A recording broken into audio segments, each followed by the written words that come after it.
Hoy nos adentramos en un caso verdaderamente escalofriante. Un caso que dejó una cicatriz imborrable en la conciencia colectiva. Antes de comenzar, si deseas apoyar este canal, no olvides suscribirte y mantenerte activo. Tu apoyo es fundamental para seguir contando estas historias que merecen ser escuchadas. Ahora sí, entremos en esta tragedia. Existen muchas razones por las que una relación puede transformarse en un triángulo amoroso. Una de las más comunes es la pérdida gradual de la conexión emocional y la pasión. Cuando el amor comienza a desvanecerse, hay quienes buscan encender esa chispa perdida en otro lugar. En la mayoría de los casos, una de las personas involucradas ni siquiera sospecha lo que realmente está ocurriendo. Esta clase de situaciones suelen surgir en momentos de crisis personal o como una forma de venganza. Sin importar la causa, lo cierto es que este tipo de dinámicas provocan un desgaste emocional profundo y pueden terminar destruyendo más de una vida. El nombre de Meredith Sullivan estremeció a todo un país. Su historia se convirtió en uno de los casos más comentados del año 2018. Meredith Sullivan, más tarde conocida como Meredith Chapman, nació el 17 de enero de 1985 en Newark, Delaware. Era la menor de 3 hermanos, hija de Andrew y Faye Sullivan. Creció rodeada de afecto y cuidados, especialmente de parte de sus hermanos mayores, Thomas y Jessica, quienes la adoraban y disfrutaban cada momento junto a ella. La familia Sullivan vivía con comodidad. Andrew y Faye se aseguraron de brindar a sus hijos una educación de primera y les fomentaron el desarrollo de sus talentos personales. Pero a pesar de esa aparente estabilidad, la vida de Meredith dio un giro inesperado cuando aún estaba en la secundaria. Sus padres tomaron la decisión de separarse. El divorcio se dio de forma civilizada, sin grandes conflictos ni batallas legales. Andrew y Faye siguieron siendo padres presentes, comprometidos con el bienestar de sus hijos. Para Meredith, sin embargo, la separación fue un golpe emocional difícil de asimilar. Aún así, nunca dejó de sentirse amada ni respaldada.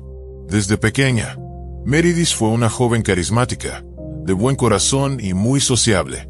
Se ganaba fácilmente el cariño de quienes la rodeaban. Su carácter alegre y su forma de ser encantadora la convirtieron en una figura querida entre sus compañeros. Académicamente, era brillante.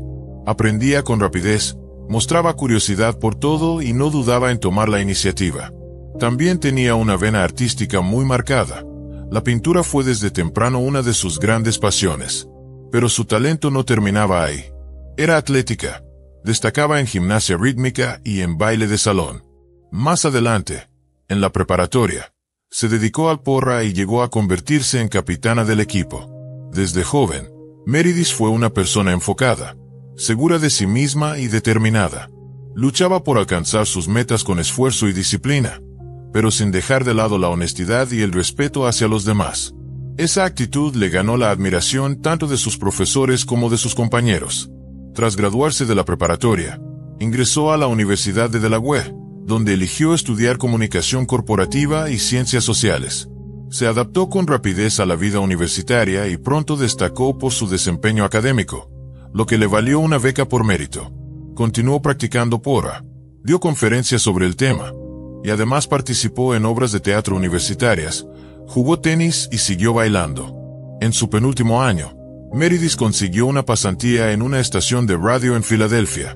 Allí trabajó en un área emergente, la gestión de redes sociales. Aquella experiencia terminó siendo clave en la consolidación de su vocación profesional. Y no tardó en involucrarse en un grupo estudiantil de élite, donde pronto ocupó un rol destacado. Estaba trazando, paso a paso, el camino hacia una carrera prometedora. Para su proyecto final, eligió una temática ambiciosa, el camino de Joe Biden.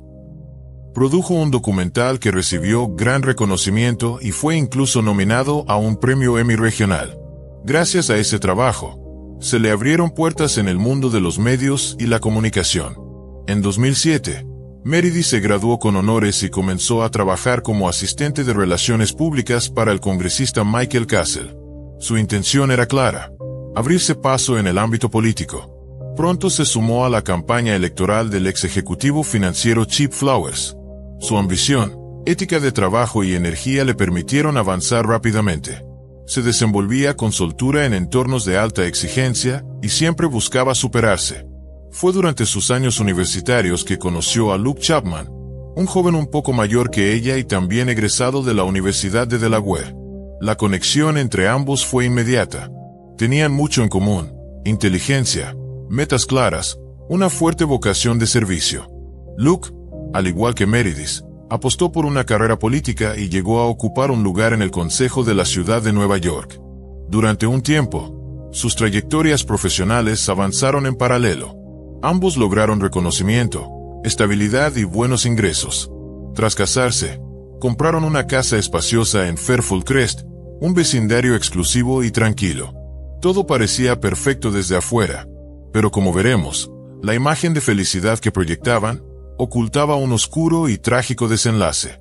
Meredith y Luke decidieron aplazar la idea de formar una familia. En lugar de ello, centraron todas sus energías en construir carreras sólidas en el mundo político.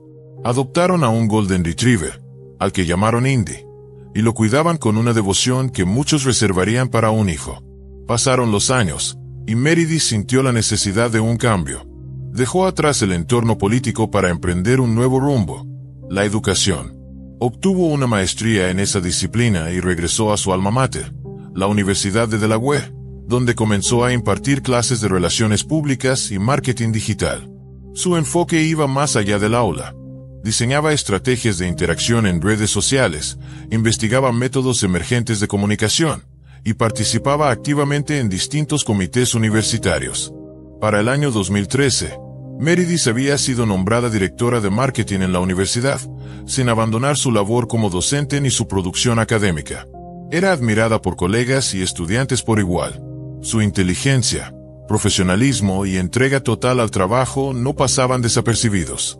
Luke también continuaba ascendiendo. Trabajaba jornadas interminables, tomaba con seriedad cada responsabilidad que se le asignaba. Pero a medida que ambos se sumergían en sus respectivas trayectorias profesionales, el tiempo compartido comenzó a escasear. Poco a poco, sin drama, sin escándalos, la distancia creció entre ellos. La chispa se apagó. Lo que alguna vez fue una unión llena de sueños, se transformó en una convivencia funcional. Ya no hablaban de hijos. Vivían en la misma casa, pero como compañeros de piso más que como esposos. Cada uno gestionaba sus propias finanzas, sus propias rutinas. No había discusiones, no había peleas, y en eventos sociales, seguían apareciendo juntos, con sonrisas bien ensayadas. Nadie sospechaba lo que realmente sucedía tras las puertas cerradas de su hogar. En 2016, Meredith sintió de nuevo el llamado de la política, pero esta vez, no como asistente, sino como protagonista.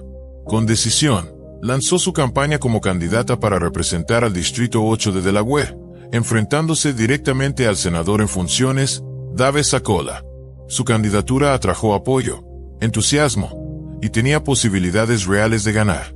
Pero al final, perdió por un margen mínimo, menos del 5%. Una derrota cerrada, pero devastadora. Meredith regresó entonces al ámbito académico. Redobló esfuerzos, se enfocó en su crecimiento profesional. Y en 2017 tomó una nueva decisión: contratar un director creativo que la asistiera en las labores de marketing. Publicó la vacante en línea, y las solicitudes no tardaron en llegar. Entrevistó personalmente a cada aspirante, pero uno llamó particularmente su atención: un hombre de 49 años llamado Mark Gerardo. Tenía todo lo que buscaban: experiencia, credenciales, habilidades. Durante la entrevista dejó una fuerte impresión, y aceptó comenzar de inmediato. Mark vivía entonces en Carolina del Norte, pero estaba dispuesto a mudarse por el puesto. Llevaba casi 25 años casado con una mujer llamada Jenny Gerardo. Por el momento, ella permanecería en su ciudad natal, encargándose de vender la casa y cerrar compromisos antes de reunirse con él. Mark Gerardo era un hombre reflexivo, culto, con una sólida trayectoria en marketing. Desde el primer día superó todas las expectativas. Con Meredith, desarrolló una relación laboral fluida y una conexión inesperada. Aunque ella era 16 años menor, se entendían sin necesidad de muchas palabras. Ambos seguían legalmente casados, pero aquello pronto se volvió irrelevante. Meredith, cada vez más distante emocionalmente de Luke, se refugiaba en su trabajo. Su matrimonio era ya una sombra, una costumbre. Mark, por su parte, venía de una relación aún más larga, 2 décadas y media de vida con Jenny. Pero en este nuevo capítulo profesional, algo empezó a cambiar. La cercanía surgió sin plan alguno. Trabajaban codo a codo, compartían ideas, decisiones, y sin darse cuenta, comenzaron a compartir también emociones. Mark no solo era competente, confiable y eficiente, era una presencia serena. Y para Meredith, eso significaba mucho. En medio de su agitada rutina, casi no le quedaba tiempo para amigos, familia, o siquiera una conversación significativa. Su esposo era un extraño, pero con Mark se sentía segura, escuchada, comprendida, y entonces bajó la guardia. Apenas 2 semanas después de que Mark se mudara a Newark, Meredith le propuso verse fuera del trabajo. Una salida informal, solo para relajarse y hablar en otro ambiente. Eligieron un bar tranquilo, donde podían conversar sin distracciones. Aquella noche, Mark se abrió como nunca antes. Le contó su historia. Mark Gerardo nació en 1968, el mayor de los hijos de Leonardo y Esther Gerardo. Sus padres eran estrictos, profundamente religiosos. Criaron a su numerosa familia bajo normas férreas, con una disciplina inflexible y una expectativa clara: obedecer sin cuestionar. Desde joven, Mark aprendió el valor del esfuerzo. Siempre fue disciplinado, meticuloso y destacaba en sus estudios. A los 18 años, conoció a quien más tarde sería su esposa, Jenny Cox. Ella tenía 16, trabajaba como mesera en un restaurante de comida rápida. Mark, cautivado por su presencia, comenzó a frecuentar el local solo para verla, pero nunca se atrevió a hablarle. El temor al rechazo le ganó. Con el tiempo, Jenny y su familia se mudaron a un pueblo vecino, y el contacto entre ellos se perdió por años. Fue en 1990 cuando el destino los cruzó de nuevo. Esta vez en un centro comercial, donde Jenny trabajaba como vendedora. Mark sintió una mezcla de sorpresa y emoción. Pero otra vez, la timidez lo paralizó. Esta vez fue Jenny quien dio el primer paso. Ella lo invitó a salir, y así comenzó todo. Su relación avanzó rápidamente. En 1992, Mark le propuso matrimonio. Jenny aceptó sin dudar. Menos de un año después, se casaron. Se establecieron en Indianápolis, Indiana, donde compraron una casa y comenzaron una vida juntos. Mark, con un título en diseño gráfico, consiguió un buen empleo. Jenny trabajaba como agente inmobiliaria. Llevaban una vida cómoda, estable, sin sobresaltos. Aunque nunca tuvieron hijos, adoptaron 3 perros, a los que cuidaban con el mismo cariño que a una familia. Ante sus vecinos, amigos y conocidos, los Gerardo eran una pareja modelo. Amorosos, unidos, sin discusiones públicas, sin escándalos. Un matrimonio tranquilo, sólido, ejemplar. Pero nada es eterno. A mediados de los 2000, luego de más de 20 años juntos, las grietas comenzaron a aparecer. En ese tiempo, Mark perdió a sus 2 padres con poca diferencia entre una muerte y otra. Un golpe emocional devastador. Al mismo tiempo, Jenny atravesaba un momento crítico en su vida profesional. Había invertido grandes recursos en iniciar su propio negocio, y fracasó. La presión financiera y emocional fue demasiada. La pareja tomó una decisión drástica. Vendieron su casa y se mudaron a Greenville, Carolina del Sur, buscando un nuevo comienzo. En su nuevo hogar, Mark encontró rápidamente trabajo en el área de marketing. Jenny, en cambio, optó por quedarse en casa mientras buscaba la oportunidad correcta.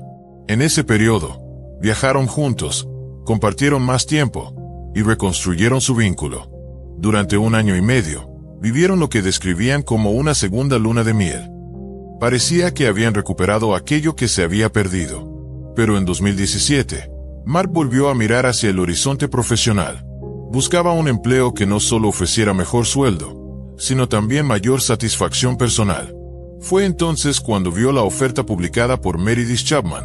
La vacante requería mudarse a otro estado. A él no le preocupó. Estaba acostumbrado a los cambios. Mark se trasladó primero. Tenía que comenzar de inmediato. Jenny se quedaría atrás unas semanas, encargándose de vender la casa y resolver los últimos asuntos. Planeaba reunirse con él en Newark poco tiempo después. Aquella noche en el bar, Mark le contó todo a Meredith. Sus orígenes, su historia con Jenny, sus pérdidas, sus miedos. Meredith lo escuchó, en silencio. Luego, fue ella quien se abrió. Compartió sus logros, su carrera, y la lenta agonía de su matrimonio. Ambos comenzaron a reconocerse en el otro, a verse reflejados. Era como si se conocieran desde siempre. La confianza surgió sin esfuerzo. La complicidad se instaló de forma natural. Permanecieron en el bar hasta tarde. Luego, fueron juntos al departamento de Mark. Esa noche, la pasaron juntos. Desde ese instante, nació una relación secreta, privada, oculta a los ojos de todos.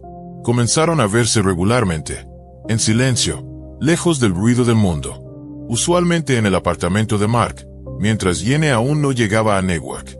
Para Meredith, no había barreras. Su matrimonio con Luke era una farsa, una formalidad vacía. Ambos habían tomado caminos separados hacía mucho. Pero para Mark, era diferente. Durante 25 años, había sido fiel. Nunca había roto sus votos. Y sin embargo, se estaba enamorando de Meredith. Una mujer más joven, sí, pero con la que sentía una conexión intensa, única. Además, ella también seguía legalmente casada. A pesar de todo, siguieron adelante. Incluso después de que Jenny finalmente se mudó a Newark, el vínculo entre Mark y Meredith no se rompió. Desde el principio, Jenny sintió que algo no estaba bien, como si otra mujer ya hubiera pisado su nueva casa. No confrontó a Mark de inmediato. Prefirió observar, reunir indicios, confirmar sus sospechas. Mark comenzó a quedarse tarde en la oficina con frecuencia. Se mostraba distante, evasivo. Cuando Jenny le preguntaba, él se excusaba con el cansancio, con el exceso de trabajo. La intimidad entre ellos desapareció casi por completo. Esto se prolongó por meses, hasta que Jenny, agotada, le preguntó directamente: ¿estás con otra mujer? Mark lo negó. Lo intentó. Intentó poner fin al romance con Meredith, pero no pudo. La conexión era demasiado fuerte. Después de un breve intento de alejarse, volvieron a encontrarse, en secreto, una vez más.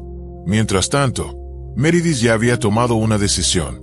Mantuvo una conversación sincera con su esposo, Luke. Ambos acordaron divorciarse de manera pacífica. El matrimonio, hacía tiempo, había dejado de ser una unión emocional, y ahora solo quedaba disolverlo formalmente. Pero en casa de los Gerardo, las cosas estaban a punto de explotar. El 14 de febrero de 2018, día de San Valentín, Jenny enfrentó a Mark. Le dijo, con frialdad, que sabía todo sobre su relación con Meredith. Había contratado a un investigador privado. Las pruebas eran contundentes, fotografías comprometedoras, registros de los lugares donde se veían, evidencia que no dejaba lugar a dudas. Mark, acorralado, intentó justificarse. Le prometió a Jenny que terminaría la relación, que quería salvar su matrimonio. Pero esa promesa se rompió en poco tiempo. Siguió viendo a Meredith, ahora con mayor precaución. Jenny, por su parte, no le creyó ni una palabra. Redobló la vigilancia. Colocó un dispositivo GPS en el auto de Mark y software de monitoreo en su teléfono y computadora. Ya no confiaba. Necesitaba pruebas. La tensión alcanzó su punto máximo cuando Mark descubrió el rastreador escondido en su coche. Entendió que ya no podía evadir lo inevitable. Le confesó a Jenny que estaba enamorado de Meredith, que quería estar con ella, y que planeaba pedir el divorcio. Para Jenny, de 47 años, aquello fue una puñalada al alma. Había pasado casi 25 años junto a ese hombre. Ahora la abandonaba por una mujer más joven, y además su jefa. Y como si fuera poco, Jenny aún no encontraba trabajo en esa nueva ciudad que apenas comenzaba a conocer. Sin ingresos, sin apoyo emocional, sin rumbo, su mundo se desmoronaba. Empezó a perder estabilidad emocional. Se sentía sola, traicionada, al borde del colapso. A inicios de marzo de 2018, Meredith finalizó oficialmente su divorcio con Luke. Ya no tenía ataduras, y esperaba que Mark hiciera lo mismo. Pero él enfrentaba un obstáculo legal. Por ley, Debía cumplir un mínimo de residencia en su nuevo estado antes de poder iniciar un proceso de divorcio. Apenas se habían mudado. Mientras cumplía ese plazo, Mark dejó la casa que compartía con Jenny y se fue a vivir al departamento de Meredith. Por ese tiempo, ella también renunció a su puesto en la Universidad de Delaware. Estaba a punto de comenzar un nuevo cargo como vicepresidenta y directora de marketing en la Universidad de Villanova, una de las más reconocidas de Pensilvania. Además, había recibido una propuesta para liderar proyectos estratégicos en Ruffalo Noel-Levitz, una firma de consultoría educativa de alto nivel. El 5 de abril, Meredith Sullivan se mudó a su nuevo hogar en Radnor Township, Pensilvania. Poco a poco comenzaba a instalarse. Una semana después, Mark se le unió. Él también había dejado su empleo anterior y comenzaría a trabajar en Villanova, ahora como asistente personal de Meredith. Parecía el inicio de un nuevo capítulo. Un nuevo comienzo, lleno de promesas. Pero en las sombras, una amenaza ya estaba gestándose. Jenny, herida, devastada y sintiéndose desechada, comenzó a trazar un plan. No era un impulso, era algo frío, calculado y profundamente perturbador. El 23 de abril de 2018, Mark y Meredith habían planeado cenar juntos en un restaurante para celebrar su nueva vida. Meredith pasó por su casa primero. Quería cambiarse de ropa. Mark hizo el pedido y la esperó. Pasaron los minutos. Luego una hora. Meredith no llegaba. No respondía llamadas.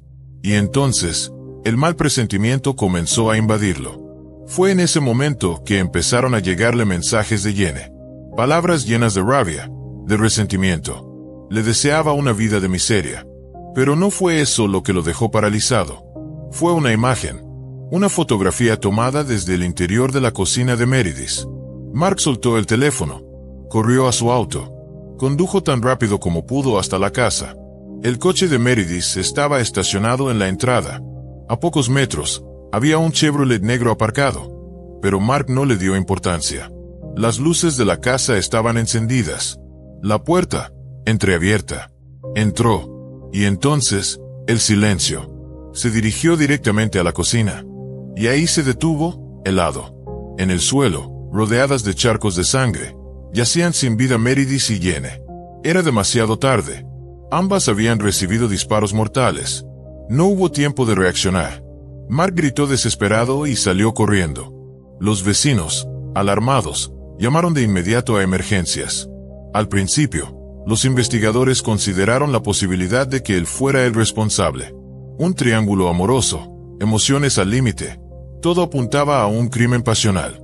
Pero esa teoría pronto se descartó. El arma fue encontrada bajo el cuerpo de Jenny. Solo tenía sus huellas. Fue un acto premeditado, seguido de suicidio.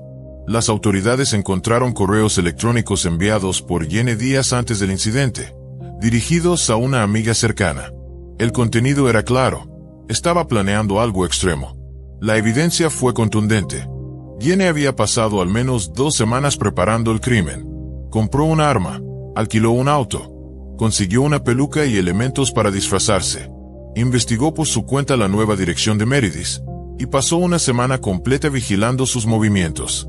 Vecinos del vecindario luego recordaron haber visto a una mujer extraña, con peluca, conduciendo un Chevrolet negro.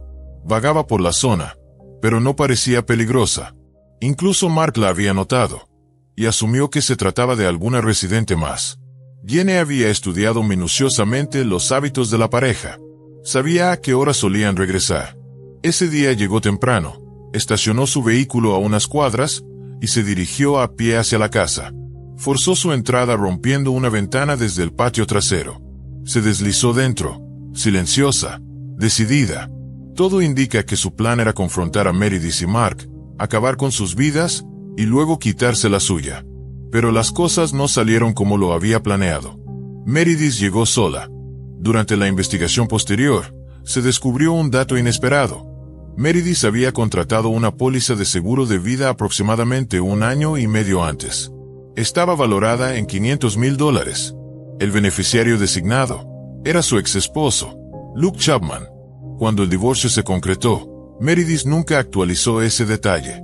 Y así, sin intención, convirtió a Luke en una figura clave dentro de la investigación. Las autoridades debían descartar cualquier posible implicación. Pero no encontraron evidencia. La teoría fue desechada. No había más culpables. No quedaba nadie por detener. La investigación duró pocos días. La policía concluyó rápidamente que la única responsable había sido Jenny Gerardo, y que ya no estaba con vida. El caso fue cerrado sin cargos adicionales. Mark fue exonerado, pero eso no lo libró del juicio público. Los medios lo acosaron. La opinión pública se dividió. Algunos lo defendían, otros lo culpaban. Lejos de esconderse, Mark habló. Dio entrevistas. Se presentó en programas de televisión. Contó su versión de los hechos, sin reservas. Un año después, publicó un libro de memorias. En él relató sus vínculos con ambas mujeres y el desenlace fatal que cambió su vida para siempre. Reveló cómo aquel suceso lo marcó emocionalmente. Admitió que jamás imaginó que la mujer con la que compartió 25 años sería capaz de un acto tan devastador. El libro se convirtió en un éxito de ventas. Fue bien recibido por muchos lectores, pero no por todos. Algunos lo acusaron de lucrar con la tragedia, de explotar el dolor ajeno, de convertir la muerte de dos mujeres en una narrativa personal para vender ejemplares. Y Luke, tras la muerte de Meredith, la familia Sullivan presentó una demanda en su contra, exigiendo la devolución del seguro de vida. Luke se negó a entregar el monto completo. El caso llegó a los tribunales. El juez falló a su favor. Solo se le ordenó devolver el 10% del total a la familia de Meredith. Se concluyó que no existía mala fe de su parte. Meredith simplemente no había imaginado que su vida terminaría así, y por eso, nunca cambió al beneficiario. Tras su fallecimiento, los restos de Meredith Sullivan fueron cremados. La urna fue entregada a sus padres. Jenny Gerardo fue sepultada en su ciudad natal, Fort Wayne, Indiana. Hasta el día de hoy, muchos están convencidos de que Mark también estaba en la lista de objetivos aquella noche, y que, por muy poco, escapó de la muerte. Gracias por acompañarnos en esta impactante historia. Tu apoyo significa mucho para este canal. Si este contenido te pareció valioso, no olvides darle me gusta, dejar un comentario y compartirlo. Tu participación hace una gran diferencia. Nos vemos pronto, en otro caso, igual de oscuro. Hola, amigos. Hoy vamos a adentrarnos en un caso realmente escalofriante. Si quieren apoyar mi canal, no olviden suscribirse y estar pendientes de los vídeos. De verdad, eso me ayuda muchísimo y estaré muy agradecido. Ahora sí, empecemos. En abril de 2015, en una zona boscosa cerca del pueblo de Penn, en Maharashtra, un hombre local salió a recoger leña cuando se topó con una bolsa negra de plástico bastante grande. Estaba parcialmente enterrada entre tierra y hojas secas. Al acercarse, un olor muy fuerte lo golpeó, una mezcla entre algo quemado y en descomposición. Alarmado, llamó de inmediato a los servicios de emergencia. Poco después, un equipo del distrito de Penn llegó al lugar. Al abrir la bolsa, encontraron restos humanos. El cuerpo había sido quemado de tal forma que no era posible reconocer el rostro ni ningún rasgo físico. Solo el cráneo, la pelvis y algunos huesos largos estaban más o menos intactos. No había ropa, documentos ni pertenencias personales. Por el estado de los restos, estaba claro que había pasado bastante tiempo desde la muerte. Además, encontraron rastros de lo que parecía ser gasolina, lo que indicaba que alguien había intentado destruir el cuerpo de manera intencional. El lugar apartado y las circunstancias no dejaban lugar a dudas. Fue un acto premeditado para eliminar toda evidencia. Los restos fueron enviados a un laboratorio forense en Mumbai, pero no coincidían con ningún registro de personas desaparecidas. Tampoco había denuncias en Mumbai ni en las zonas cercanas que encajaran con la descripción o el periodo estimado de la muerte. Sin identidad, sin familia reclamando, sin pistas. El caso se archivó como el de una persona no identificada encontrada en una zona rural, y se clasificó como no resuelto. Durante las primeras semanas, la investigación continuó, pero al no haber pruebas, sospechosos ni testimonios de la comunidad, los investigadores terminaron por archivar el caso. El interés se fue apagando. Sin una identidad, no había un rumbo claro a seguir. No se ordenaron más pruebas forenses. Y así, poco a poco, El caso desapareció de la memoria pública. Todo siguió así por casi 3 años, hasta 2015, cuando durante un interrogatorio relacionado con otra investigación criminal, un detenido soltó algo inesperado. Dijo saber quién era la persona que había aparecido quemada en el bosque de Penn. No fue una confesión ni mostró remordimiento. Fue una jugada calculada. Ofreció la información a cambio de que suavizaran su propia situación legal. Hasta ese momento, nadie tenía idea de quién era la víctima de aquel macabro hallazgo. Seena Bora nació en 1987 en Sillón, la capital del estado indio de Meghalaya. Es una ciudad con alta densidad de población. En ese entonces, su madre, Indrani Bora, y su padre, Siddhartha Das, eran muy jóvenes. Su relación siempre fue inestable, y el nacimiento de Seena no cambió las cosas. Ninguno de los dos parecía dispuesto a hacerse cargo de su crianza. Poco después del nacimiento de Seena, nació un segundo hijo, un varón llamado Mikhail. A pesar de tener ya 2 hijos, la relación entre Indrani y Siddhartha se rompió completamente. Se separaron poco después del nacimiento de Mikhail, dejando a los 2 hermanos al cuidado de los padres de Indrani, es decir, sus abuelos maternos. Seena y Mikhail crecieron en casa de sus abuelos.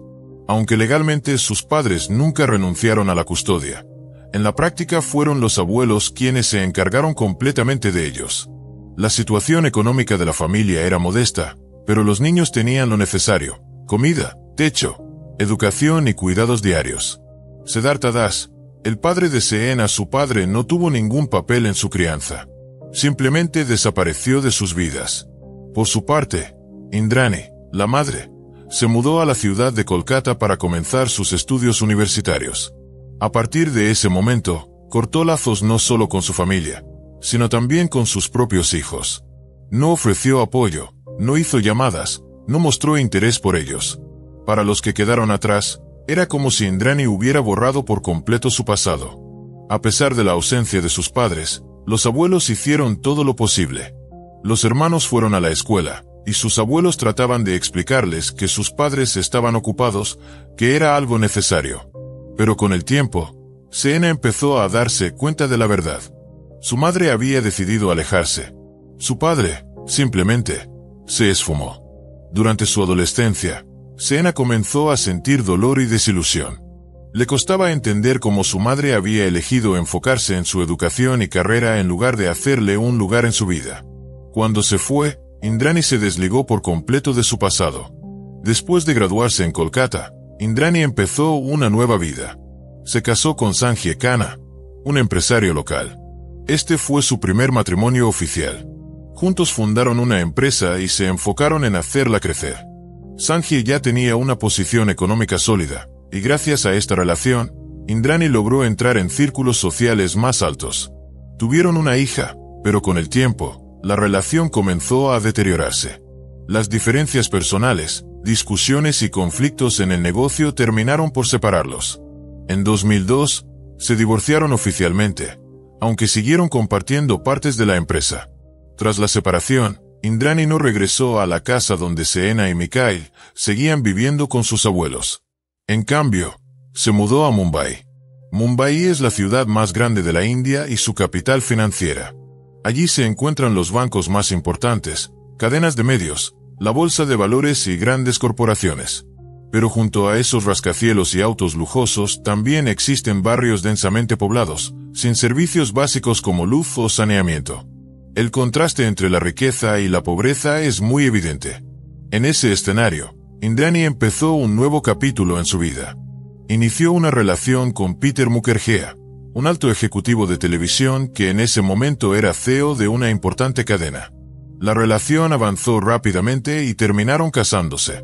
Después del divorcio con Sanjay, Indrani llevó a su hija Vidhi a vivir con Peter. Con el tiempo, él la adoptó legalmente. Gracias a esta unión, Indrani logró consolidarse en la alta sociedad de Mumbai, tanto en el mundo empresarial como en el social. Este matrimonio fue clave para ella. Le dio acceso a contactos poderosos y a un estatus elevado. En esta nueva etapa, Indrani ocultó por completo su pasado.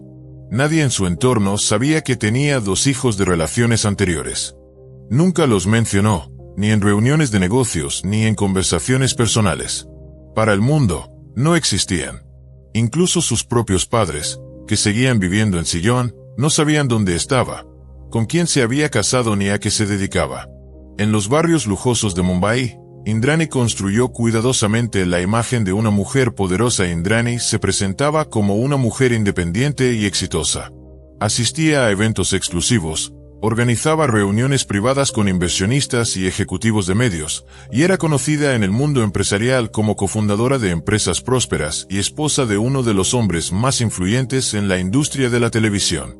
Frecuentaba clubes de élite, proyecciones privadas y conferencias internacionales. Todo en su imagen transmitía éxito, elegancia y poder. Pero detrás de esa fachada impecable, había verdades personales que mantenía cuidadosamente ocultas. Y el secreto más importante era su pasado, en especial el relacionado con Seena. Nadie en su nuevo entorno podía enterarse de que tenía una hija ya adulta de una relación anterior. Ni siquiera Peter, su esposo en ese momento, sabía la verdad completa. Indrani le dijo que Seena era su hermana menor, a quien había criado. El primer contacto entre ambas no ocurrió hasta 2006, cuando Seena, ya convertida en una joven adulta, decidió dar el primer paso. Pero de eso hablaremos más adelante. Uno de los motivos por los que Indrani ocultaba su pasado probablemente era el miedo a perder su estatus. En los círculos sociales en los que se movía, confesar que tenía hijos mayores podría dañar la imagen que tanto había trabajado en construir. Otra posible razón era económica. Si reconocía legalmente a Seena como hija, ésta podría reclamar parte de sus bienes o herencia, algo que Indrani no parecía dispuesta a permitir.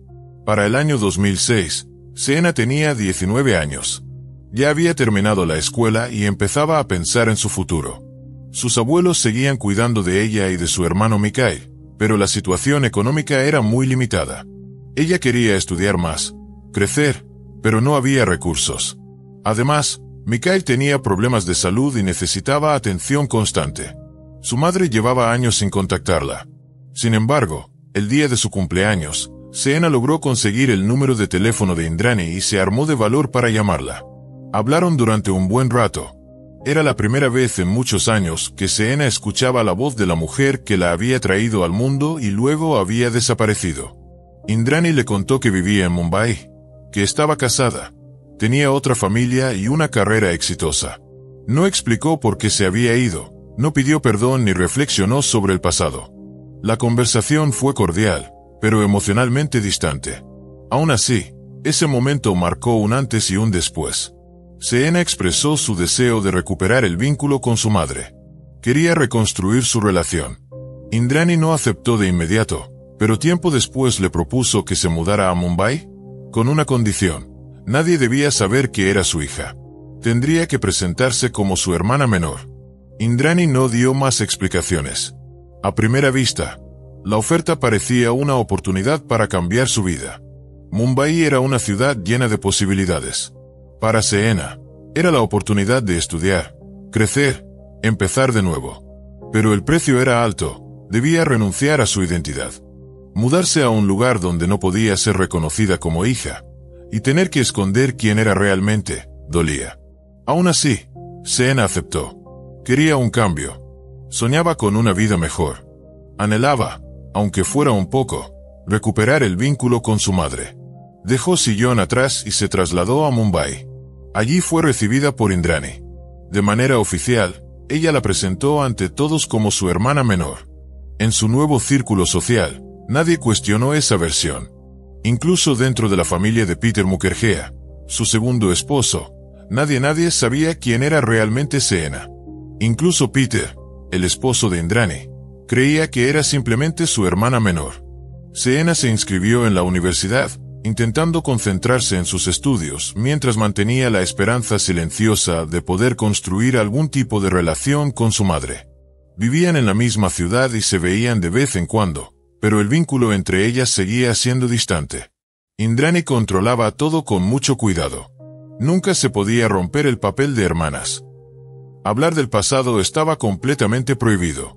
Si Seena mencionaba su infancia, su hermano Mikhail o a sus abuelos, Indrani reaccionaba con frialdad, como si hubiera cruzado una línea. Al principio, Seena intentó adaptarse. Su nueva vida le daba acceso a cosas que antes no tenía: educación, alojamiento y algo de estabilidad. Pero el precio era alto. Tenía que negar quién era. No podía ser reconocida como hija.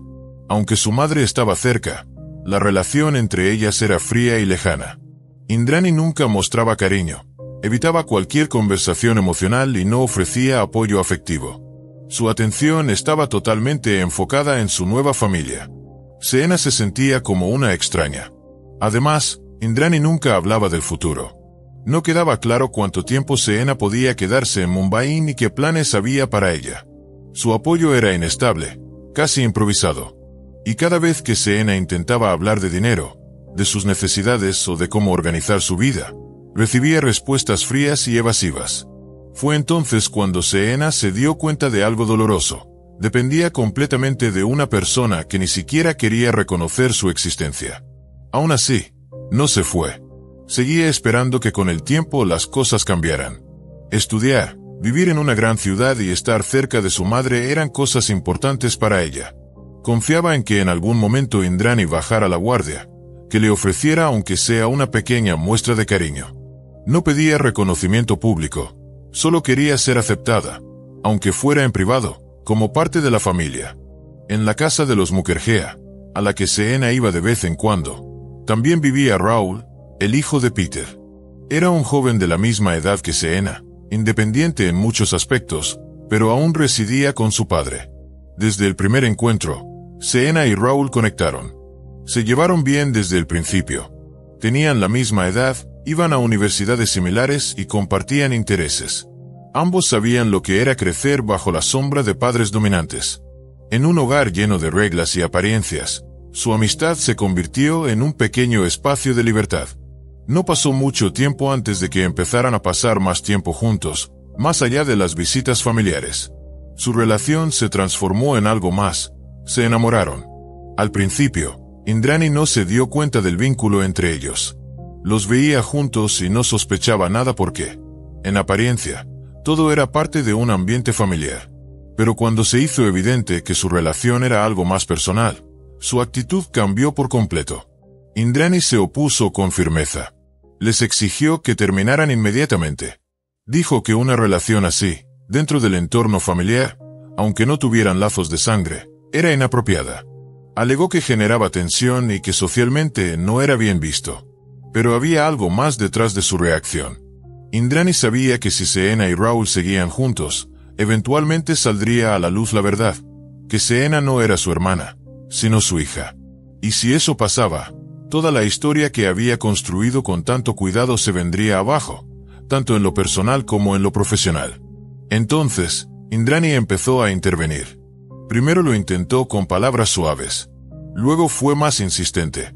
Y más adelante, empezó a presionar. Indrani decidió cortar por completo el contacto entre Seena y Raúl, enviando a Seena de regreso a vivir con sus abuelos en Sillón.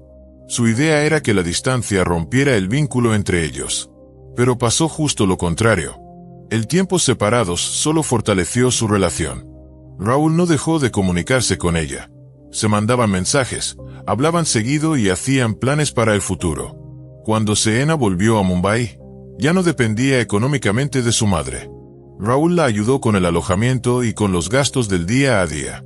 Esto le dio a Seena más libertad, y el control que Indrani tenía sobre ella se debilitó. A pesar de que le habían dicho que terminara la relación, Seena no lo hizo. Y Raúl seguía sin saber la verdad sobre su historia familiar. Para él, Seena era la hermana menor de Indrani, tal como le habían dicho. La veía como su igual, su pareja, y no tenía motivos para sospechar que su relación podría destapar un secreto tan grande. El 24 de abril de 2012, Seena organizó un encuentro con Indrani. Según contó la propia Indrani, iban a cenar juntas. Aunque la relación entre ellas siempre había sido tensa, Seena aún tenía la esperanza de mejorar las cosas. Veía esa cena como una oportunidad para acercarse. Ese día, Seena trabajó como de costumbre. Al salir de su turno, Raúl la fue a buscar. Pasaron un rato juntos, y Seena le contó que más tarde vería a Indrani. Raúl la llevó hasta el lugar acordado, un restaurante donde supuestamente se reunirían. La acompañó hasta la entrada. Se despidió de ella y la vio subirse a un auto donde Indrani ya la esperaba. El conductor estaba en el asiento delantero, y otra persona más iba dentro del coche, pero Raúl no lo reconoció. Seena subió al auto, y Raúl observó cómo se alejaban. En ese momento, no sintió ninguna alarma. Sabía que iba a ver a su madre y no tenía razones para preocuparse. Pero esa noche, Seena no volvió. Raúl empezó a llamarla, pero no contestaba. Al rato, recibió un mensaje. Decía que todo estaba bien, que se quedaría a pasar la noche con Indrani. Sin embargo, algo en ese mensaje no le sonó normal. Seena solía escribir con cariño, con cercanía. Ese texto, en cambio, se sentía frío, como si no lo hubiera escrito ella. Raúl respondió, pidiéndole que lo llamara o al menos dejara un mensaje de voz. No hubo respuesta. Horas después, envió otro mensaje y volvió a llamar. Entonces llegó otro texto, más corto y directo. Seena, o alguien en su nombre, decía que había decidido terminar la relación, que no quería que Raúl la llamara ni le escribiera más, y que lo mejor era que la olvidara. Raúl quedó en shock. Hacía solo unos días habían hablado de planes a futuro. No había peleas, ni señales de conflicto. Él conocía bien a Seena, cómo se expresaba, cómo manejaba las emociones. Ese mensaje no sonaba como algo que ella diría. Empezó a sospechar que no era ella quien lo había escrito. Siguió intentando contactarla, pero nadie atendía. Su preocupación creció rápidamente. Nada tenía sentido. Pero había algo que sí le quedaba claro. Lo que sea que hubiera pasado, comenzó el momento en que Seena subió a ese coche con Indrani. A la mañana siguiente, Raúl decidió actuar. Trató de comunicarse con la madre de Seena. Al principio, Indrani no respondía a sus llamadas. Finalmente, contestó. Le dijo que Seena le había contado que quería terminar su relación con él y dejar la ciudad. Según Indrani, ella misma le había sugerido tomarse un descanso e irse un tiempo para escapar del estrés. Aseguró que Seena había aceptado, y que se había ido al extranjero. Esa explicación no le cuadraba a Raúl. El final repentino de su relación, los cambios bruscos en los planes y la desaparición total de Seena en una sola noche le parecían demasiado sospechosos. Siguió intentando contactarla, pero siempre recibía la misma historia. Días después logró hablar con Peter Mukherjee, quien repitió lo mismo, que Seena se había ido por decisión propia y que no quería ser contactada. Raúl no se lo creyó, así que decidió acudir a la policía. Los oficiales lo escucharon, pero se negaron a levantar un reporte por desaparición. Le explicaron que Seena era mayor de edad, con derecho legal a irse si así lo deseaba, y que desaparecer no era motivo suficiente para abrir una investigación. Raúl les mostró los últimos mensajes que recibió de ella, señalando que no sonaban como algo que ella escribiría. Pero no fue suficiente. Durante los días siguientes volvió varias veces a la comisaría. Les pidió que rastrearan su teléfono, que contactaran a la compañía telefónica, que revisaran cualquier movimiento. Pero la respuesta siempre era la misma. Sin pruebas de que su vida estuviera en peligro, no podían hacer nada. Los oficiales insistían en que necesitaban evidencia clara de una amenaza directa para poder intervenir. Mientras tanto, los días pasaban y no había noticias de Seena. No llamó, no mandó mensajes, no hubo actividad en sus redes sociales. Raúl intentó buscarla por su cuenta. Llamó a la universidad, al lugar donde trabajaba, incluso a amigos en común. La respuesta era siempre la misma. Nadie la había visto desde la noche en que se encontró con Indrani. Desesperado, volvió a la comisaría. Esta vez rogó que, al menos, dejaran constancia oficial de su desaparición. Pero ni así lo consiguieron. No se abrió ningún caso. La postura seguía siendo la misma. Era una adulta y podía haberse ido por voluntad propia. Raúl no se rindió. Se puso en contacto con los abuelos de Seena en Sillón. Ellos tampoco habían sabido nada de ella. No les había llamado, ni enviado mensajes. Estaban muy preocupados, pero no sabían qué hacer ni por dónde empezar. No tenían los recursos ni los medios. Su hermano menor, Mikhail, también trató de entender qué estaba pasando. Llamó a su madre, pero no obtuvo respuestas claras. Pasaron semanas. Cada vez había más señales de que Seena no se había ido por decisión propia. Nadie había tenido noticias suyas. No había registros de viajes ni de una nueva residencia. Ninguna aerolínea mostraba que hubiera salido del país. Raúl estaba convencido. Algo grave le había pasado esa noche, cuando se subió al coche con Indrani. Y aún así, la policía no hizo nada. No hubo una búsqueda oficial, ni cobertura mediática. La desaparición de Seena no apareció en las noticias. Para la mayoría, era como si no hubiera pasado nada. Solo 3 personas siguieron insistiendo: Raúl, su hermano Mikhail y sus abuelos en sillón. Todos los demás guardaron silencio. Hasta que en 2015, en Mumbai, la policía arrestó a un hombre llamado Shyambar Rai. Fue detenido por posesión ilegal y transporte de armas. Durante el registro, encontraron varias armas sin licencia, lo que les permitió abrir una investigación formal. Al principio, el arresto no tenía relación alguna con el caso de Seena Bora. Pero durante los interrogatorios, al darse cuenta de la gravedad de su situación, Rai ofreció colaborar. Dijo que tenía información sobre un crimen serio ocurrido en 2012. Sus palabras fueron muy claras. Sé quién fue responsable de lo que le pasó a una joven. Al principio, los agentes no le dieron mucha importancia.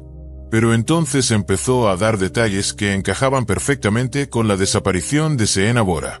Rai reveló que había trabajado como chofer personal de Indrani Mukherjee, la esposa del ejecutivo de medios Peter Mukherjee, y que frecuentemente realizaba encargos privados para ella. Según su testimonio, en abril de 2012 fue testigo, y también partícipe, de lo que ocurrió con Seena. Todo lo que ocurrió estaba relacionado con la desaparición de una joven a la que todos conocían como la hermana menor de Indrani. Pero según Shyambar Rai, eso no era verdad. Seena no era su hermana, y la verdadera relación entre ellas había sido ocultada a propósito. El 24 de abril de 2012, Indrani le pidió a Rai que la llevara a un punto específico de Mumbai, donde se suponía que iba a encontrarse con Seena para cenar. Raúl, sin saber nada de lo que estaba por pasar, fue quien llevó a Seena hasta ese lugar. Rai recuerda haberla visto subir al auto. Dentro del coche ya estaban Indrani y Sanjeev Khanna. Antes de ese día, Indrani le había mencionado algo sobre un viaje, pero sin dar detalles. Rai notó que todo parecía muy reservado, como si lo estuvieran manteniendo en secreto a propósito. Durante el trayecto, le ofrecieron una bebida a Seena. Poco después de tomarla, empezó a sentirse mal. Se mareó, se desorientó y finalmente perdió el conocimiento. Indrani le dijo a Rai que siguiera conduciendo. Salieron de Mumbai y se dirigieron hacia una zona boscosa cerca del pueblo de Pen. Cuando llegaron, detuvieron el coche. Fue entonces cuando, según Rai, Indrani y Sanjeev tomaron el control. Sanjeev sostuvo el cuerpo de Seena, mientras que Indrani fue quien cometió el acto final. Todo ocurrió en la parte trasera del vehículo. Rai dijo que Indrani actuó con total seguridad, sin dudar en ningún momento. Después, colocaron el cuerpo en una gran bolsa negra de plástico, la misma que Rai había guardado en el maletero esa misma mañana, siguiendo instrucciones. Luego se internaron más en el bosque. Ya de noche, con muy poca luz, se detuvieron en un lugar apartado, lejos de cualquier camino principal. Rai, siguiendo las órdenes de Indrani, ayudó a cargar la bolsa hasta un sitio escondido. Allí, según su testimonio, Indrani y Sanjeev rociaron el cuerpo con un líquido inflamable y le prendieron fuego. Las llamas envolvieron rápidamente la bolsa. Esperaron a que el fuego casi se apagara y después se fueron del lugar. Todo lo que Rai relató coincidía punto por punto con un caso sin resolver de 2012. Unos restos humanos no identificados hallados en un bosque cerca de Pen. Hasta esa confesión, nadie había relacionado esos restos con la desaparición de Seena Bora. La declaración de Rai fue la primera conexión directa entre ese crimen y las personas más cercanas a Seena. Rai aseguró que no actuó por voluntad propia. Dijo que atravesaba por una situación económica muy difícil y que necesitaba dinero con urgencia. Según él, Indrani le había prometido pagar los gastos médicos de su familia si cooperaba. Mientras tanto, tras la desaparición de Seena, Raúl nunca dejó de buscar respuestas. Pasaron los años, pero él no se rindió. Ni las excusas de Indrani ni la falta de acción por parte de la policía lograron convencerlo. Siempre creyó que la historia de que Seena se había ido por su cuenta era mentira. Estaba convencido de que le estaban ocultando la verdad. Raúl comenzó a recopilar pruebas. Guardó mensajes antiguos, contactó a amigos, revisó documentos. Finalmente, consiguió acceder a unos escritos personales de Seena, donde hablaba de la difícil relación con su madre y del miedo que sentía si se llegaba a descubrir su verdadero vínculo. Escribía sobre sentirse presionada y vivir una vida que no era la suya, con una identidad falsa. Raúl insistió en que se hiciera una investigación completa. Con el tiempo, logró que se ordenara una prueba de ADN. El resultado confirmó lo que él había sospechado desde el principio. Seena no era la hermana menor de Indrani, era su hija biológica. Esa revelación derrumbó por completo la historia pública que Indrani había sostenido durante años. Y con eso, empezaron a verse con más claridad los posibles motivos. El miedo de Indrani a que se descubriera que tenía una hija adulta de una relación anterior en los círculos sociales donde se movía Indrani, la imagen y el estatus lo eran todo. Revelar que tenía una hija adulta podría haber puesto en riesgo toda su reputación. Peter no sabía la verdad. Su matrimonio con Indrani se había construido sobre una versión cuidadosamente editada de su pasado. Además, había un tema delicado: el dinero. Si Seena era reconocida legalmente como su hija, tendría derecho a una parte del patrimonio de Indrani. Eso podría afectar no solo a ella, sino también a su hija menor y a Peter. Mientras tanto, Raúl no recibía apoyo de nadie. La familia de Peter estaba completamente en su contra. Indrani lo acusaba de querer dañar el buen nombre de la familia. La presión no solo caía sobre él, sino también sobre quienes lo rodeaban. Aún así, Raúl no se rindió. Fue el único que siguió insistiendo públicamente en reabrir el caso. Contactó medios de comunicación, habló con abogados y participó en foros públicos. Tenía hechos, mensajes, testimonios, documentos y pruebas forenses.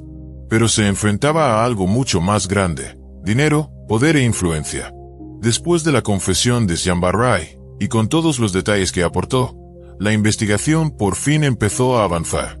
En poco tiempo, se hicieron arrestos. Indrani Mukherjee, su exesposo Sanjeev Khanna y Peter Mukherjee fueron detenidos.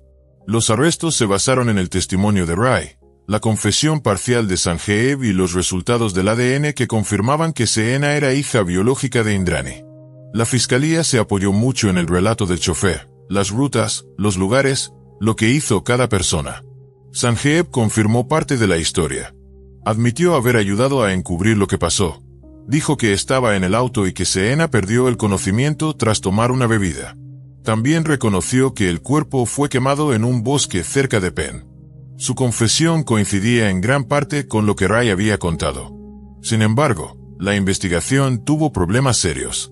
Las grabaciones de seguridad de la residencia donde vivían Indrani y Peter desaparecieron justo el día en que Seena fue vista por última vez. Las imágenes de los días anteriores y posteriores estaban completas, pero el 24 de abril de 2012 no había nada. Nunca se explicó por qué. Además, no se encontraron pruebas físicas directas que demostraran lo que ocurrió dentro del coche. No hubo rastros forenses ni en el vehículo ni en la ropa de los acusados que pudieran presentarse en el juicio. En 2012, la policía no actuó a tiempo. Esa negligencia hizo que se perdiera evidencia clave. El caso había sido ignorado desde el principio, lo que debilitó seriamente la base del juicio. La defensa aprovechó todos esos errores. Indrani y Peter contaban con abogados de primer nivel. Pusieron en duda el testimonio de Rai, diciendo que se había incriminado a sí mismo y a otros para obtener beneficios legales. Alegaron que la confesión de Sanjeev había sido forzada. Incluso cuestionaron los resultados del ADN, sugiriendo posibles errores de laboratorio o manipulación. El juicio se alargó. A pesar del interés público, ninguno de los acusados fue condenado oficialmente. Ni Indrani, ni Peter, ni Sanjeev recibieron un veredicto. Un caso con una víctima identificada, múltiples confesiones y un motivo claro, terminó sin resolverse legalmente. La influencia, el dinero y una defensa experta pesaron más que las pruebas forenses y los testimonios. Para el año 2022, todos los involucrados estaban en libertad. Indrani Mukherjee, Sanjeev Khanna, Peter Mukherjee y Jambar Rai habían salido de prisión. Las acusaciones seguían en pie, Pero nadie fue sentenciado formalmente. A pesar de las confesiones, los resultados forenses, los datos que coincidían y los testigos, no hubo condena. Ray le dio a las autoridades información clave, lo que finalmente le permitió quedar en libertad. Su cooperación durante la investigación y el hecho de no estar vinculado a otros delitos graves jugaron a su favor y le dieron un trato más flexible. Sanjeev, quien admitió haber ayudado a ocultar el cuerpo, también logró evitar consecuencias legales. Peter, acusado de ocultar información y de estar implicado de forma indirecta, fue liberado, ya que los investigadores no pudieron probar que hubiera participado directamente. Indrani, la figura central en todo este caso, siguió negando cualquier responsabilidad y fue puesta en libertad bajo fianza. Mientras tanto, Raúl seguía siendo el único que luchaba por la verdad. Había perdido la fe en el sistema. El proceso legal le mostró lo fácil que era para las personas con poder evitar rendir cuentas. A pesar de las confesiones y de las pruebas contundentes, no se hizo justicia. Un caso con una víctima clara, un motivo evidente, testigos y evidencia física terminó sin un solo veredicto. Raúl sabía que insistir podía traerle consecuencias. Vivía con la idea constante de que, en cualquier momento, podía enfrentarse a presiones, amenazas o quedar aislado socialmente. No sabía hasta dónde podían llegar los involucrados para protegerse. Pero una cosa tenía clara, no iba a rendirse. Seena Bora fue oficialmente confirmada como fallecida. Un análisis de ADN identificó sus restos. Sin embargo, para cuando todos los implicados ya estaban libres, ningún tribunal había clasificado legalmente lo que le ocurrió como un crimen. No hubo cargos formales. No hubo condenas. No hubo sentencias. Seena desapareció. Y legalmente, su muerte sigue sin definición. Nunca fue reconocida como un acto criminal. Raúl continúa buscando justicia. Para él, este caso está lejos de haber terminado. No lo hace por fama ni por venganza. Su único objetivo es asegurarse de que el nombre de Seena no desaparezca del mundo como desapareció de los registros oficiales. Gracias por ver este video. Tu apoyo significa muchísimo para mí. Si te gustó, no olvides dejar un like, comentar y compartirlo. Tu interacción realmente ayuda al crecimiento del canal. Hola a todos. ¿Cómo están? Mi nombre es David y hoy quiero compartir con ustedes un caso realmente inquietante. Según las estadísticas, aproximadamente el 30% de los crímenes violentos en el mundo quedan sin resolver, a pesar de que la tecnología y las técnicas de investigación han avanzado a pasos agigantados, y de que existen extensas bases de datos de ADN. Generalmente, la mayoría de estos crímenes se resuelven gracias a pistas que aparecen rápidamente, pero hay casos que pueden tardar años, e incluso décadas, en llegar a una conclusión y en los que el culpable finalmente recibe su merecido. Un caso que resulta particularmente fascinante, aunque trágico, es el de Ellen Ray Greenberg. A lo largo de los años de investigación, este caso apenas ha avanzado, presentando numerosas irregularidades y dejando a todos con más preguntas que respuestas. El brutal asesinato de esta joven mujer sigue siendo un misterio. Lo más sorprendente es que la investigación parece esforzarse en demostrar que la alegre Ellen, quien estaba emocionadamente planeando su propia boda, de repente decidió poner fin a su vida. Pero, ¿quién es realmente Ellen Ray Greenberg? Ellen nació en Nueva York en junio de 1993, en el seno de la familia Greenberg, formada por sus padres, Santa y George. Ella era la única hija, creciendo rodeada de amor y cuidados. Durante su etapa en la secundaria, Ellen se destacó en deportes de equipo, mostrando potencial como una atleta prometedora. Era una niña activa, inquieta y sociable, pero también se dedicaba a sus estudios, especialmente en las materias de humanidades. Después de graduarse de la secundaria, Ellen se matriculó en la Universidad Estatal de Pensilvania, donde obtuvo un título en Relaciones Públicas. Sin embargo, al empezar a trabajar en su campo, se dio cuenta de que eso no era lo que realmente deseaba para su vida. Así que, mientras trabajaba, decidió inscribirse en la modalidad a distancia de un instituto pedagógico. Unos años después, logró defender su diploma con gran éxito y se mudó a Filadelfia, donde consiguió un trabajo como maestra de secundaria en una escuela local. Según sus familiares, la vida de Ellen iba de maravilla, Estaba llena de entusiasmo. Tenía grandes planes para el futuro y adoraba su trabajo con los estudiantes más pequeños. En ese tiempo, conoció a un chico con quien comenzó una apasionada relación, y pronto empezaron a preparar su boda. El afortunado era un joven llamado Samuel, o simplemente Sam Goldberg, quien provenía de una familia acomodada y conocida en la ciudad. Sus padres tenían un gran negocio y su tío era reconocido como uno de los mejores abogados del estado.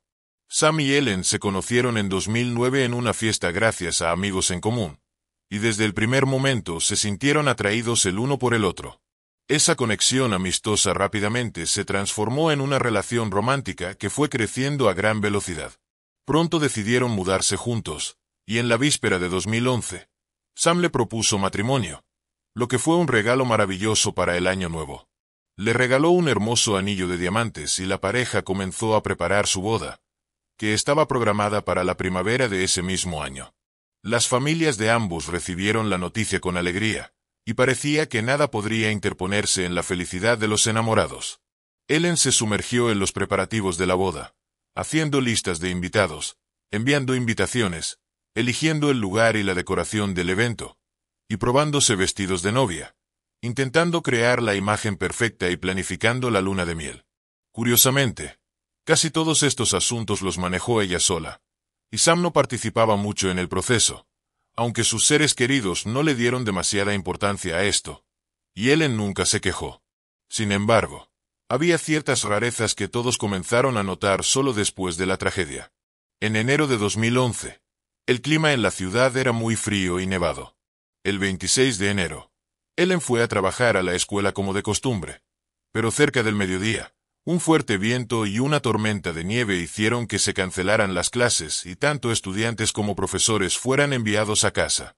Ellen regresó al apartamento que compartía con Sam, en un complejo acogedor situado en una de las zonas tranquilas de la ciudad. Poco después, Sam también llegó a casa. Según informes, ese día la pareja tuvo una discusión, un detalle que Sam mencionó de pasada, pero luego negó. Alrededor de las 5 de la tarde, Sam decidió ir al gimnasio que estaba en el mismo complejo de apartamentos. Estuvo fuera menos de una hora, pero cuando regresó, no pudo entrar a su apartamento porque la puerta estaba cerrada desde adentro. Primero, Sam llamó a la puerta con mucha fuerza y de manera insistente, como si su vida dependiera de ello. Luego, comenzó a gritar el nombre de su prometida, Ellen, lo que atrajo la atención de algunos vecinos curiosos que estaban en sus apartamentos. Después de un rato, cuando no recibió respuesta, comenzó a llamarla por teléfono y a enviarle mensajes, pero todo seguía en silencio. A pesar de sus gritos y golpes, el único sonido que se escuchaba era el timbre del teléfono sonando dentro del apartamento. Desesperado, Sam decidió bajar al primer piso para pedir ayuda al guardia de seguridad del edificio. Le explicó la situación, rogándole que le ayudara a abrir la puerta. Pero el guardia le informó que no tenía la autoridad para hacerlo y que no podía abandonar su puesto según las instrucciones que le habían dado. Sin otra opción, Sam regresó a su piso y decidió que debía actuar por su cuenta. Con toda su fuerza, se lanzó contra la puerta, y en su primer intento logró romper el pestillo. El interior estaba en un silencio inquietante. Ellen no respondió a sus llamados. Cuando finalmente entró en la cocina, se encontró con una escena horrible. Su prometida estaba sentada en el suelo, apoyada contra la puerta del gabinete. Su cuerpo estaba lleno de cortes producidos por un cuchillo y su ropa estaba manchada de sangre. Sin perder un segundo, Sam llamó a los servicios de emergencia, describiendo la situación con una voz temblorosa. Cuando le pidieron que verificara si Ellen tenía pulso, su reacción fue extraña. Preguntó varias veces si realmente era necesario hacer eso.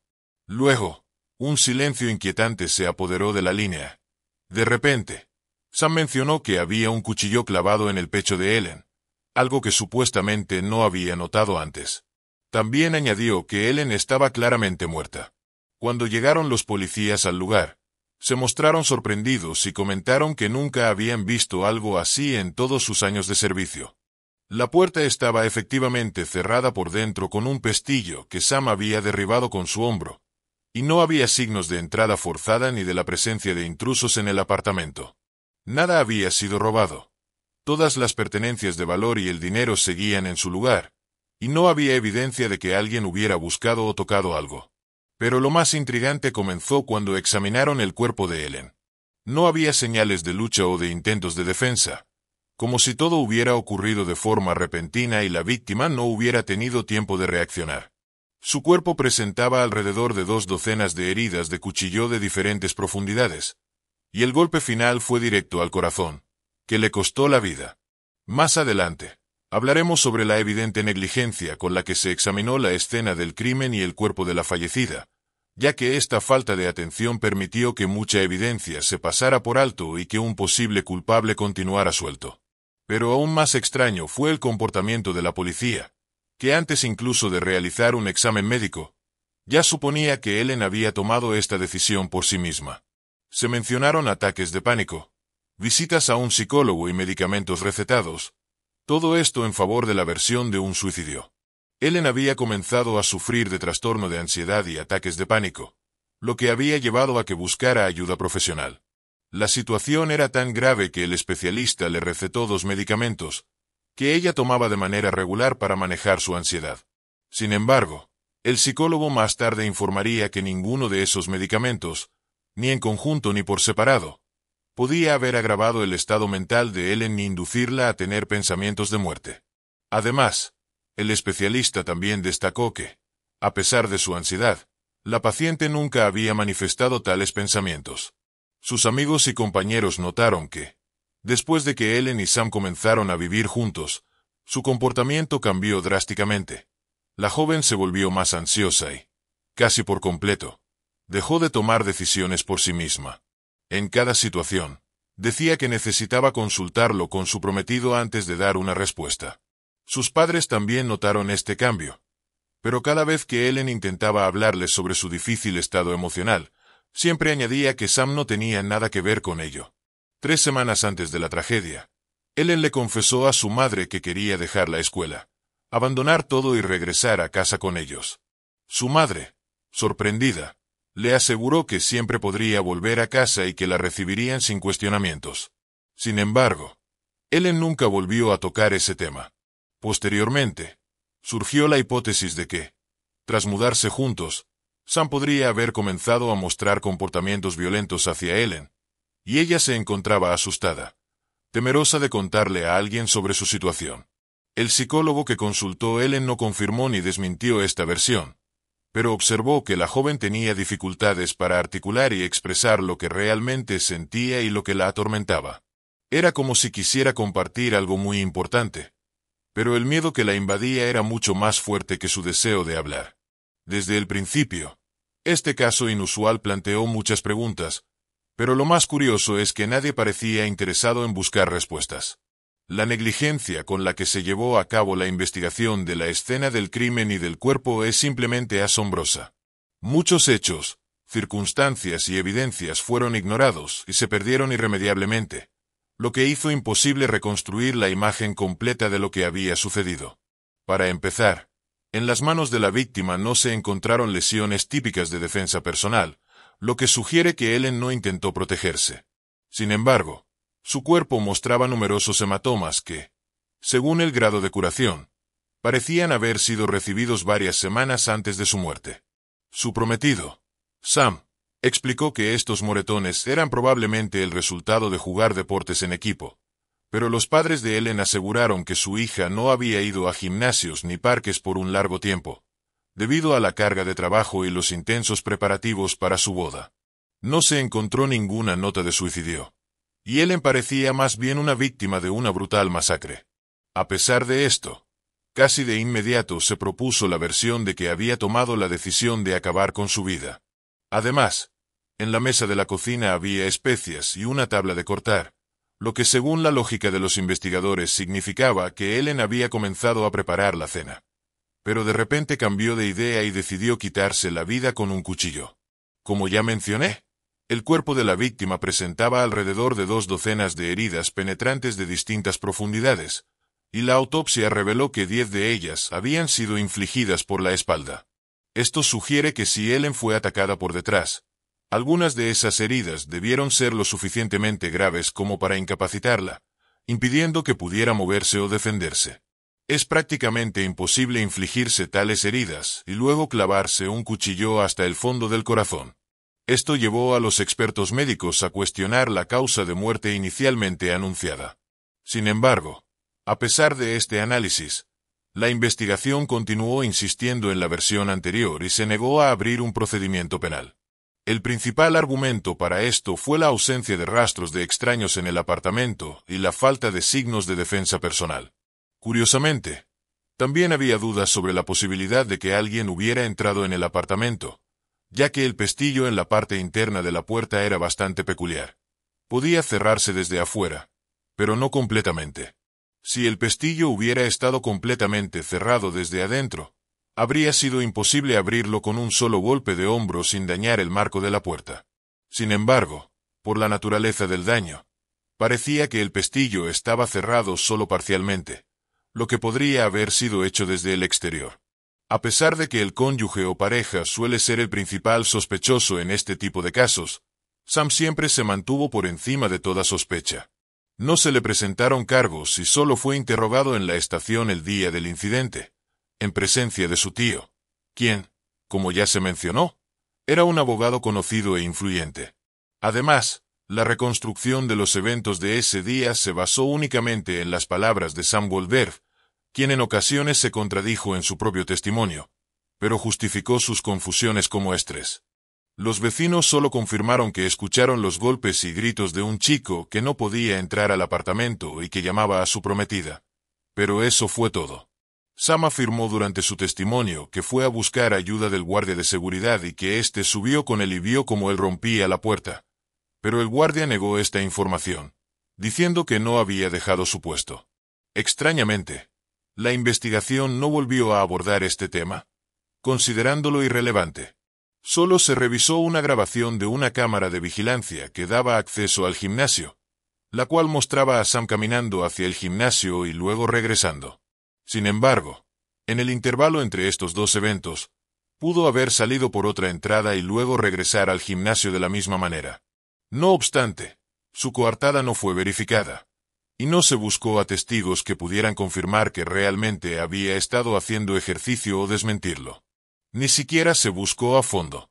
Sam no llamó a la policía hasta una hora después de haber encontrado la puerta cerrada y a su prometida sin responder a sus golpes y gritos. Además, el oficial que atendió la llamada notó que Sam actuaba de una manera bastante extraña. A pesar de que estaba gritando y llorando, el especialista en la escena pensó que su pánico era fingido, ya que Samuel parecía lo suficientemente calmado para responder a las preguntas, y su voz no temblaba cuando se le pidió que iniciara las maniobras de reanimación. Primero dudó de la necesidad de hacerlo, luego se tranquilizó un poco y, finalmente, mencionó que había un cuchillo clavado en el pecho de su novia, algo que supuestamente no había notado antes. Es interesante mencionar que antes de llamar a la policía, el chico se comunicó con sus padres y su tío, que era abogado, y este último llegó al apartamento antes que la policía. Como ya se mencionó, Sam fue a la estación con su tío. Al día siguiente, Sam regresó al departamento sellado con el mismo tío para recoger algunas pertenencias personales y salió con todos los gadgets de Ellen. Se llevaron 2 laptops, un teléfono y una tablet de la fallecida. Cuando la investigación decidió revisar estos dispositivos unos días después, se descubrió que las búsquedas incluían temas relacionados con la muerte voluntaria. Los policías que llegaron a la escena hicieron una inspección superficial y concluyeron que Ellen había tomado su propia vida. A pesar de que surgieron nuevos detalles, se negaron a cambiar su veredicto. No se pudo establecer el orden de las heridas, pero lo que sí se sabía con certeza era que el golpe final fue directo al corazón. El médico forense que llevó a cabo la autopsia encontró todo esto muy extraño y decidió realizar su propia investigación adicional, enviando una muestra de la columna vertebral de la fallecida a un especialista altamente capacitado que pudiera ofrecer un diagnóstico sobre la integridad de la médula espinal. Si la médula espinal estaba dañada, significaría que Ellen estaría paralizada y, por tanto, no podría haberse apuñalado en el corazón. Sin embargo, pronto el experto cambió de opinión de manera misteriosa y abandonó su investigación, afirmando que, según su informe, la médula espinal no había sido dañada. Curiosamente, el propio informe nunca fue adjuntado a los materiales del caso.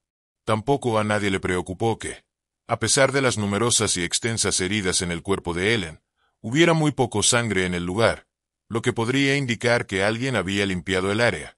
Pero nadie se molestó en buscar posibles marcas que pudieran haber sido lavadas. El luminol, que se utiliza en casos como este, fue simplemente ignorado. La basura del apartamento tampoco fue revisada, y si había alguna evidencia en ella, se perdió para siempre. Los desgraciados padres de Ellen fueron informados de la muerte de su única hija por la familia Goldberg, ya que fueron los primeros en llegar a la escena. La familia de Ellen vivía a unas pocas cientos de millas de distancia, pero llegaron lo más rápido que pudieron. Santa y George no podían creer lo que estaba sucediendo y negaban rotundamente que su hija hubiera decidido quitarse la vida. Sin embargo, los padres desconsolados nunca recibieron una respuesta clara a la pregunta de qué había pasado esa noche con su hija. Solo un frío informe y la negativa a iniciar un proceso penal. Ante esto, los Greenberg decidieron llevar a cabo su propia investigación con la ayuda de especialistas independientes. Pronto se pusieron en contacto con un detective privado que ofreció su ayuda de forma gratuita, ya que él mismo quería entender este confuso caso. El detective revisó los materiales y llegó a la conclusión de que el cuerpo de Ellen había sido movido después de su muerte. Esto se evidenció por un rastro de sangre seca que iba desde su nariz hacia su oído. Pero Ellen fue encontrada en una posición sentada, así que la sangre no podría haber fluido de esa manera. Además, encontró manchas en el suelo que parecían marcas de arrastre. También, tras un segundo recuerdo, el guardia recordó que Sam, quien había pedido ayuda, llevaba puesto un chándal y dijo que había regresado del gimnasio, pero estaba usando botas y no tenía una bolsa con un cambio de zapatos. A pesar de estas nuevas evidencias y testimonios de testigos, los padres de la fallecida nuevamente fueron rechazados en su solicitud de abrir un caso criminal o continuar con la investigación. Incluso les negaron el acceso a los archivos del caso, incluyendo la grabación de la llamada de Sam a la policía y las grabaciones de vigilancia que mostraban el momento en que caminó hacia el gimnasio y luego regresó. 4 años más tarde, un nuevo oficial joven se unió al departamento del condado. La unidad de homicidios, al tomar la posición de fiscal asistente, había escuchado hablar de este extraño caso sin resolver mientras aún estudiaba en la universidad. Ahora, decidido a descubrir la verdad, se puso a investigar los materiales de los archivos. Su atención se centró en una herida en la parte posterior de la cabeza, que podría ser la primera pista que indicara que Ellen había sido atacada por detrás, cuando menos lo esperaba. También le llamó la atención que, aunque se mencionaba que no había lesiones en la médula espinal, no había ningún documento oficial que lo confirmara. Todas las intentos de Ada por encontrar algún informe sobre las lesiones en la columna fueron infructuosos. Supuestamente, se había perdido en algún lugar de los archivos. Así que decidió hacer una solicitud formal al Centro de Examen Médico Forense para obtener un duplicado del documento. Al final, resultó que nadie había emitido tal conclusión y que el cuerpo no había sido examinado en busca de lesiones en la médula espinal. Sin embargo, un fragmento de la columna vertebral había sobrevivido de manera milagrosa y podría ser reexaminado. Se trajo a un especialista independiente que determinó que había daños en varios lugares de la médula espinal, lo que significaba que Ellen no podría haberse infligido más heridas a sí misma. Los materiales resultantes fueron entregados a la policía, pero tras revisarlos nuevamente, se negaron a iniciar un procedimiento penal. En 2018, el forense emitió una conclusión oficial que afirmaba que todas las 20 heridas que tenía la fallecida habían sido autoinfligidas, y no había lugar para dudas. La nueva investigación se encontraba, una vez más, en un punto muerto en cuanto a justicia. Los padres, desgarrados por el dolor, contrataron a un nuevo abogado con quien recopilaron todos los documentos, pruebas no registradas anteriormente, hechos y declaraciones de testigos. En 2019, presentaron una nueva demanda contra el forense y los expertos que habían hecho su trabajo de manera inapropiada, llevando al colapso del caso. La primavera siguiente, la demanda fue escuchada y resuelta, pero los juicios nunca comenzaron debido a la pandemia que azotaba al mundo. Se esperaba que el caso fuera reclasificado, Pero debido a la negligencia de la policía y los examinadores médicos, así como a la confusión resultante, pruebas cruciales se perdieron de manera irremediable. Los padres de la joven fallecida incluso crearon una página en las redes sociales dedicada a los avances de la investigación, donde compartían materiales oficiales, nuevos detalles y versiones. Amigos, familiares y colegas de Ellen insistían en que ella no podría haberse quitado la vida, y mucho menos de una manera tan atroz. Ellen, en principio, no soportaba la vista de la sangre, le daba asco, y además tenía un umbral de dolor muy bajo, por lo que nunca se había hecho tatuajes ni piercings. En el verano de 2022, el caso fue desestimado nuevamente, pero los Greenberg lograron que lo trasladaran a la oficina del fiscal del distrito, donde una nueva fiscal se hizo cargo de la investigación, que comenzó de nuevo 11 años después de aquellos terribles eventos. Sin embargo, hasta el día de hoy, la investigación nunca se ha finalizado. ¿Y qué pasó con el destino de Sam? Durante el primer año después de la tragedia, Samuel intentó mantener el contacto con sus suegros, aunque no participó en las investigaciones que ellos habían iniciado. Se negó rotundamente a comunicarse con la policía y parecía desinteresado en el caso. Él mismo se aferraba a la versión oficial de que su prometida se había infligido las heridas fatales. Pronto, Goldberg encontró consuelo en otra chica y, apenas un año después, se casó con ella. Juntos, se mudaron a otro estado y cortaron el contacto con la familia Greenberg. Ahora, él y su esposa están criando a 2 hijos juntos, y Sam trata de no recordar a su fallecida exprometida. ¿Ustedes qué piensan? ¿Es Sam responsable de la muerte de Ellen? Gracias por acompañarnos. David estuvo con ustedes.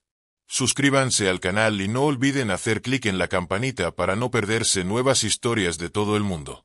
Hasta pronto. Cuídense.